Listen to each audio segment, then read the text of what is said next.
Gervonta Tank Davis. Let Shakur Stevenson. Devin Haney know y'all ain't built like that, bro.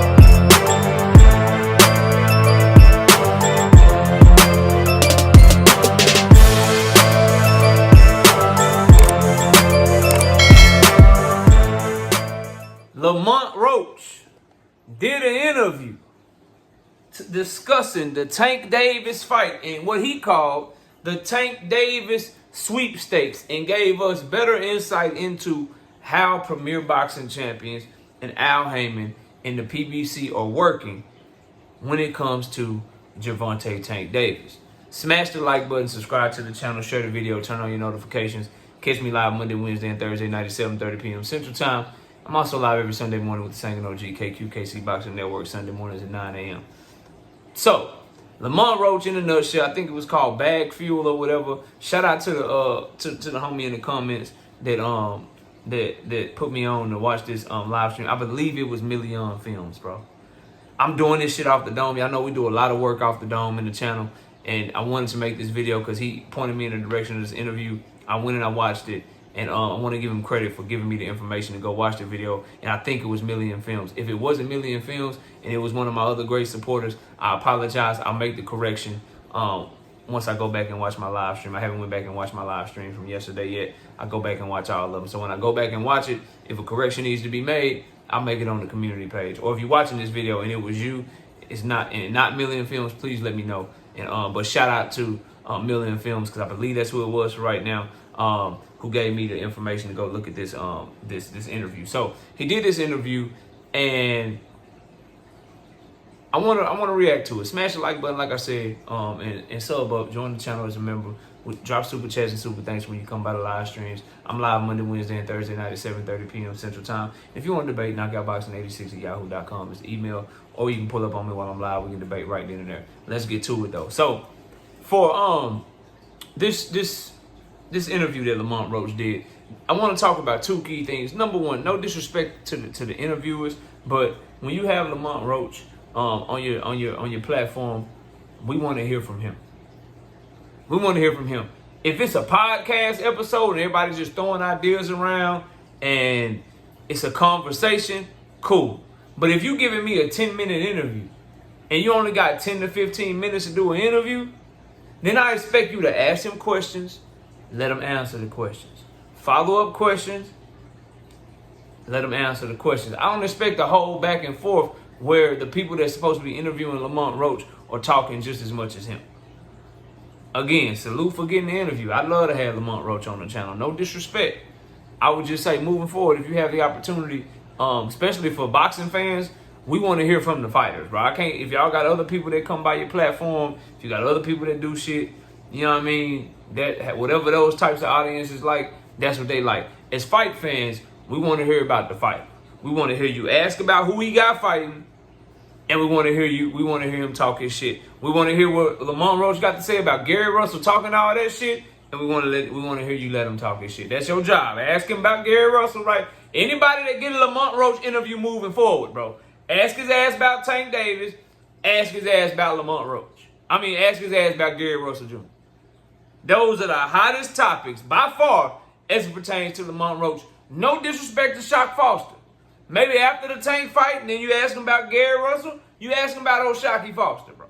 But right now, what we want to hear about, as it pertains to all things Lamont Roach, we want to hear about Tank Davis. We want to know what's up with Gary Russell Jr., bro. That's it, that's all. Now, as far as what Lamont Roach said, that we got that out the way. As far as what he said, bro, he gave us insight into how Tank Davis is moved by his management team and by the people that help make him fight. Because he said, and he said this before, but he gave more insight in this interview, which I think is cool. They've always asked Lamont Roach about fighting Tank Davis potentially one day, way back when Tank Davis was fighting Hector Luis Garcia instead. This shows that they always have backup plans in place in case things don't go their way. Lamont Roach been a backup plan for Tank Davis for a while now. And I'm sure he has other backup plans. So when I spoke to Kenny Ellis over on KQKC's channel, he says they come with the names in front of Tank and he selects the name. That shows that they are planning Tank Davis's career 2, maybe 3 fights ahead of time. And that may show you why guys like Shakur Stevenson say, I know Tank ain't ducking me. Because he probably already got that call. And he probably like, yeah, not right now. But yeah, later. I know the fight gonna happen for sure because he probably got that goddamn paperwork. That same call, that same paperwork, that same conversation that Lamont Roach got 2 years ago. When he was fighting motherfucking Hector Garcia, he was like, okay, yeah, shit, I might get that shit. I knew it was going to happen down the line. Shit, I ain't know it was going to happen this soon. So he know he been in the hole. When you playing baseball and they come up to bat, you got somebody that's in the batter's box, you got somebody on deck, and you got somebody in the hole. Yeah, you got somebody in the hole. Maybe that's why all the energy from these fighters around Tank is starting to change. Because they starting to get phone calls. They starting to get approached. And shit getting real respectful all of a sudden. I think that's a smart way to move. I think Canelo moves like that. I think anytime you got a star, you be remiss to only... It's the star's job, it's the fighter's job to only worry about that fight and make sure he win that motherfucking fight. But the management team should always have contingency plans for opponents. Should have contingency plans if someone misses weight. Should have contingency plans if someone pops dirty. Should make sure that all the T's are crossed and all the I's are dotted, so that you can always have somebody in a position to be successful.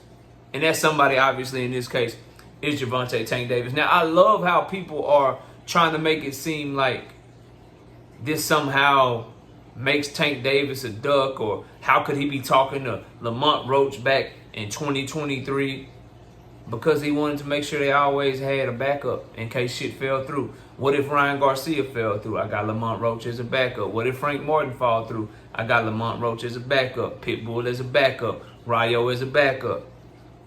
Shakur was a backup to Loma. Like, bro, I absolutely positively don't understand how this could be seen as a negative thing. As a matter of fact, it shows foresight on the part of his management team. If I'm a boxer, if I'm someone that's trying to be a star, I want to worry about the shit that makes me a star, right? And what makes Tank Davis a star is going in there and knocking people the fuck out and connecting with his fan base in a way that his contemporaries have been unable to do. That's what makes him a star. That's all the fuck he should be worried about. It is Al Heyman's job, the Cubas, Steven Espinoza, PBC, Leonard Ellaby, consultant to GTD Promotions. It is their job to have the foresight to always make sure he got viable opponents, to already be thinking about, he knocked Lamont Roach out, these are the people that we're approaching next. These are the people we're looking to have conversations with next. These are the deals we're looking to get done in 2025. And then bring that shit to Tank and let Tank choose what he wants.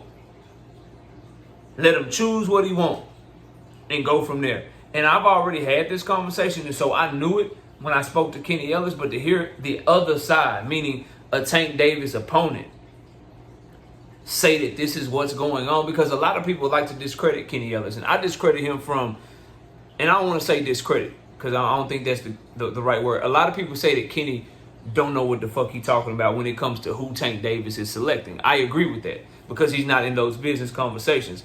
But just because he doesn't have a say-so in who Tank Davis selects, doesn't mean he doesn't know how those opponents are selected. And he already said Tank Davis has the final say. Calvin Ford said Tank Davis has the final say. He gets a list of names, he picks that one. Well, what PBC's job is, when he gets a list of names, if he picks that one and that one don't want to fight Loma, then they got to have another name ready for him. If that person don't want to fight, they got to have another name ready for him. So having guys like Lamont Roach on deck makes all the sense in the world, bro. Otherwise, we wouldn't be seeing Tank Davis fight on December 14th, which, by the way, Tank Davis just confirmed he's still fighting in Houston, Texas. I got a whole nother video coming on that. So I don't see how this could be seen as a negative thing. When you understand and you know the situation and you know what has happened and you understand that Lamont Roach is a backup opponent, that Jose Rayo Valenzuela was a backup opponent. I just did the short on what Bob Arum just said most recently about Lomachenko. and what's going on with Loma, I mean, damn. I take Tank versus Lamont Roach over Tank versus nobody. Over Tank not fighting until spring of next year. Makes no goddamn sense, bro. But y'all let me know what y'all think. Lamont Roach said a lot. I think the main thing, if you go watch that Bagfield interview, and salute to them, go check out the interview. If you go check that out, the most important thing with the Tank sweepstakes is that they reach out to opponents far, far, far ahead of time. And if we're talking about big names, it's starting to make sense to me, putting everything together, why Shakur Stevenson has changed his tune. Why Shakur Stevenson says, I know we gonna fight. I know Tank Davis ain't ducking my ass. Why he's so far removed from a video that was less than a year ago. Like, you would think that Shakur Stevenson sent that video to Floyd Mayweather. Floyd Mayweather posted it where Shakur calling Tank Davis a duck, accusing him of ducking him and shit. You would think that as far as Shakur has removed himself from that shit happened 2-3 years ago. That shit was about 6 months ago, right before the Frank Martin fight. Shakur Stevenson did that shit. When Floyd was doing the X over the Tank Davis Frank Martin picture and drawing the X and shit on there and acting like the fight was canceled and shit. When he was doing that shit, bro. When he was doing that shit, Shakur was making that goddamn video. That wasn't even a fucking year ago. And now, Shakur ain't got shit to say. He very, very fucking humble. He giving Tank all his flowers and shit. He ain't calling him a duck no more. And when you look at how Tank Davis selects his opponents based on the words of his current and opponent, Lamont Roach, you can see and you can connect the dots that, oh shit, Shakur got that motherfucking call.